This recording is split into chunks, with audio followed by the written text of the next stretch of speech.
Halo, kita harus balik lagi di channel Hobi Kidal. Di video kali ini ada orang baru ya. Sebenarnya aku ini yang baru. Kayaknya di sebelah sana kan ada Pak Agung sama Mas Arya dan aku baru pertama kali sih kenal sama Pak Agung ini.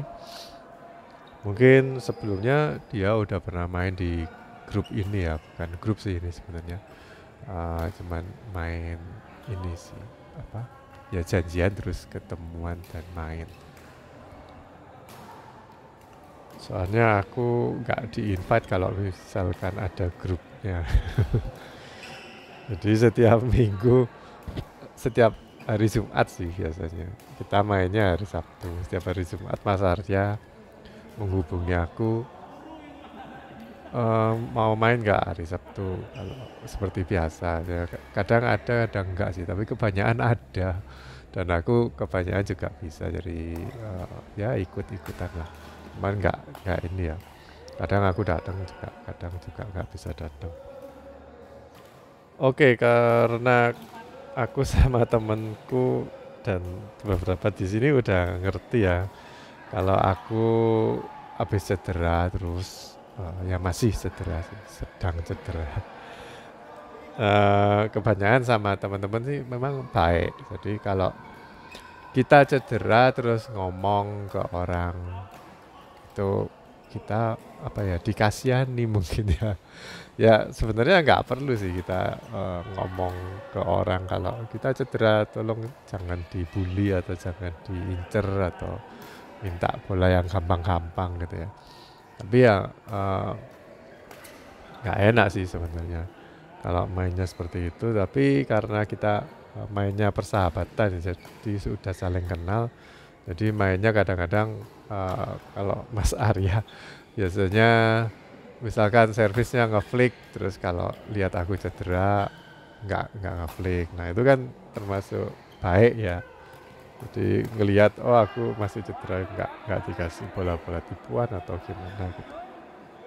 Tapi karena aku baru ketemu sama Pak Agung dan Pak Agung juga nggak kenal kan sama aku, dikiranya aku ya normal-normal aja karena kalau cedera nggak ada yang dibalut. Kalau pakai deker ya banyak sih orang pemain teman-teman yang mungkin nggak terlalu parah atau mungkin untuk pencegahan aja jadi pakai deker ya mereka nggak bakal tahu kita itu cederanya seberapa gitu dan kita juga nggak mau ngomong ya nggak perlu ngomong gitu. Makanya di video kali ini aku kasih judul cedera peduli apa, who cares gitu. Ya yang pertama-tama yang mesti cares siapa ya kita yang cedera ini harusnya care karena itu sistem tubuh kita ya kalau ada sesuatu yang nggak beres pasti tubuh kita itu ngasih tahu caranya apa ya dengan rasa sakit atau mungkin rasa perih atau mungkin kalau secara spiritual dan mental nangis. Nah, itu tanda-tanda kalau kita itu mengalami suatu trauma atau cedera. Ya, mungkin kalau angkatanku dan sebelumnya itu biasanya kalau kita mengalami sesuatu yang nggak enak, cedera atau sakit tuh kebanyakan nggak ngomong gitu ke orang lain. Tapi kalau yang generasi yang muda-muda ini, generasi di bawahnya Yosua ya, jadi yang usianya mungkin sekarang barusan lulus atau mungkin masih SMA, kuliah gitu, itu lebih mentingin kayak mental health. Buktinya banyak orang yang mengeluh nggak punya kerjaan atau pengangguran gitu. Ya itu bukan karena salahnya pemerintah atau gimana, tapi memang generasinya kerja sebentar terus merasa nggak cocok, terus nggak enak. Wah di sini bosnya toksik atau teman-temannya toksik. Ini mental healthku terganggu, jadi akhirnya keluar. Nah itu berarti kita ini ya ngomong kalau kita cedera ngomong ke orang lain kayak diumbar sih. Apalagi sekarang ada kayak sosmed ya. Dikit-dikit naruh di story. Ya aku termasuk salah satu generasi sebelumnya yang ikut-ikutan generasi sekarang.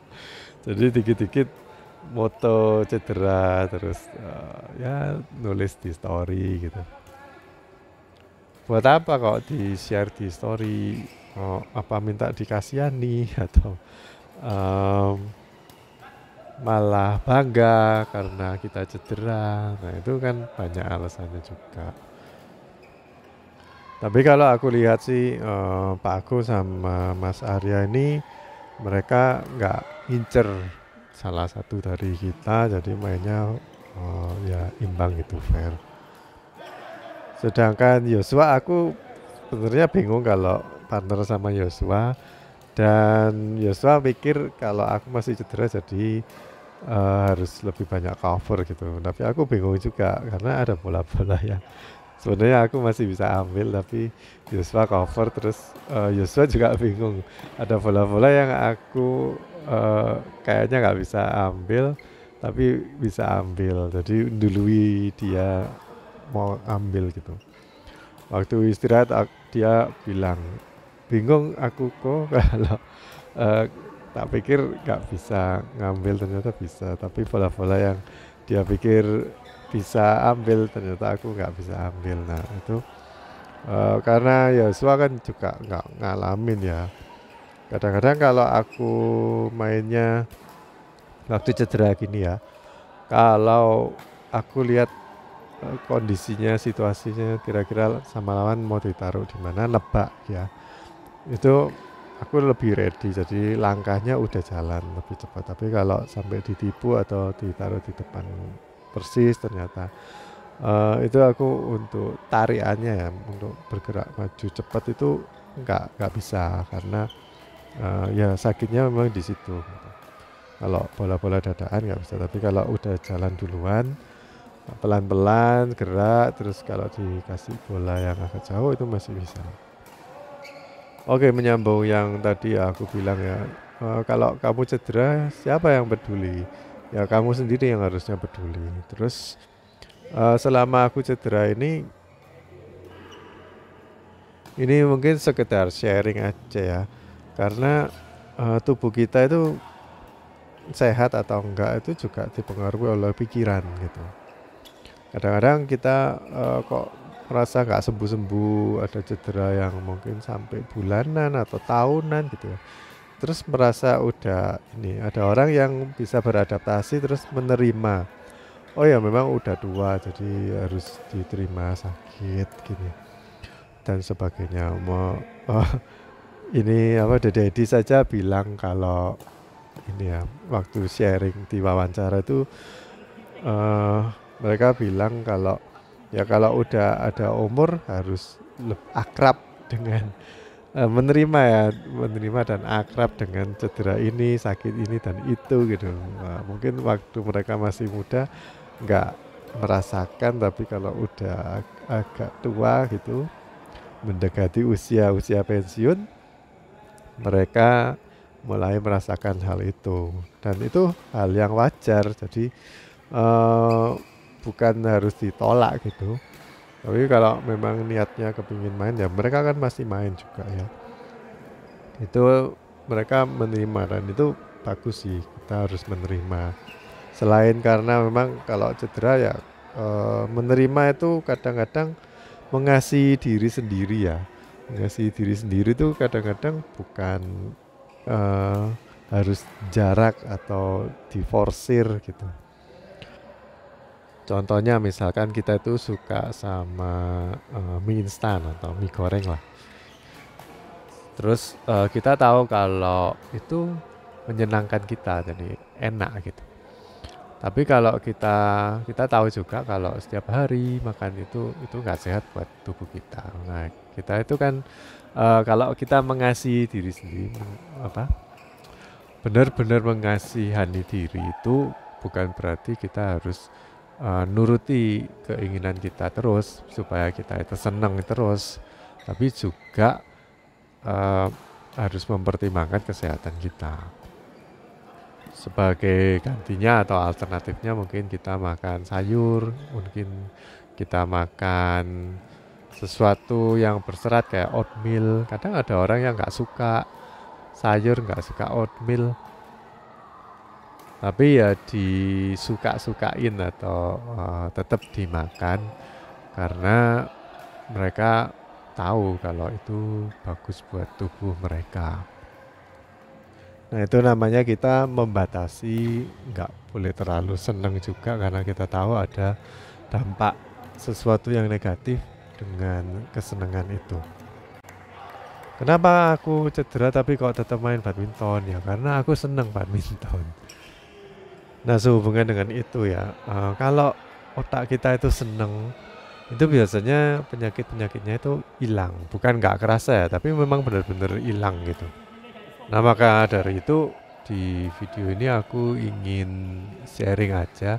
Kalau beberapa minggu ini mungkin aku merasa, oh kok nggak sembuh-sembuh ya, jongkok aja sebentar aja kok terus kumat sakitnya, terus kayak merasa kok nggak sembuh-sembuh gitu. Nah mungkin beberapa orang yang nggak pernah ngalamin cedera, terus mengalami cedera mungkin jadi kayak down banget ya. Misalkan kita punya salah satu anggota keluarga yang mungkin nggak pernah sakit yang ringan kayak misalkan diare gitu, nggak pernah sama sekali. Terus suatu saat entah kena salah makan, akhirnya diare terus bingung dan merasa kayak down banget gitu. Tapi buat orang-orang yang udah kayak makan apa terus dikit-dikit diare, terus dikit-dikit sakit perut, nah itu bagi mereka udah biasa gitu. Nah cedera itu juga seperti itu ya, kalau di badminton atau olahraga apapun, kalau memang udah terbiasa dengan cedera ya memang siklusnya itu seperti itu. Oh cedera ya kita istirahat, terus pelan-pelan dipaksa untuk exercise. Nggak selalu harus main badminton, kalau senangnya badminton, olahraga lainnya bisa diganti kayak renang atau mungkin melakukan terapi. Kadang ada orang yang, khususnya orang-orang yang udah tua gitu, merasa oh wis tuwek, jatuh, patah tulang, harus di kursi roda. Ada apa aku latihan untuk bisa berjalan terapi dan segala macam. Udah makan biaya banyak, terus enakan gini aku duduk disuruh sama orang. Nah kadang ada orang yang berpikir seperti itu ya, lebih enakan duduk terus gitu. Tapi ada orang yang aku nggak mau ngerepotin orang lain, jadi punya mental seperti itu dan berusaha untuk sembuh secepat mungkin. Nah di sini aku mau sharing juga, kadang-kadang memang ada pikiran kayak oh nggak sembuh-sembuh, jangan-jangan ini kayak cacat atau udah nggak bisa sembuh. Ada pikiran-pikiran seperti itu dan aku rasa ini pikiran yang kalau diterus-terusin itu bakal mengganggu juga dan menghambat proses penyembuhan. Maka dari itu penting kalau aku merasa harus aware bahwa ada pikiran-pikiran negatif yang menarik aku untuk nggak kunjung sembuh, dan itu langsung aku cut di mental ya, secara mental atau pikiran tuh kita cut, kita ganti yang lebih positif. Misalkan oh ini aku memang sekarang belum sembuh benar, tapi memang ada kayak diurutin dari recapnya ya. Untungnya kan aku suka masukin ke story, mungkin itu kan kalau kita lihat di backward bisa kelihatan tuh progresnya. Dulu aku nggak bisa turun dari ranjang aja susah, terus akhirnya masih bisa turun tangga. Dulu cuma satu step, sekarang udah bisa gantian kiri kanan kakinya. Terus dulu waktu main badminton, walaupun cedera tetap main, tapi nggak cuma di depan tok, nggak mau ngejar-ngejar. Sekarang udah mulai ngejar-ngejar. Terus kemarin lumayan intens juga mainnya, tapi sakit lagi, tapi lebih cepat sembuh. Terus udah nemu sih kalau sakitnya di sini, melakukan gerakan apa, kayak senamnya ya, itu nanti bisa lebih enteng, atau ada titik-titik tertentu yang aku amati dipijit atau dikasih obat gitu, itu bisa bikin nggak langsung sembuh tapi bisa lebih mendingan gitu. Nah kemarin aku lihat salah satu kayak reels, ada orang yang kayak ngasih ceramah gitu. Ini aku rasa bagus banget untuk kita sharing kan. Ada seseorang yang ingin meraih sesuatu, tapi teman-temannya itu ada yang menghambat. Nanti gini, nanti gitu. Pokoknya negatif terus. Tapi ada juga temannya dia yang tetap dukung. Oh nggak apa-apa, ini bagus, ini apa gitu. Ada teman negatif sama teman positif gitu. Nah dia itu bikin kayak tabel.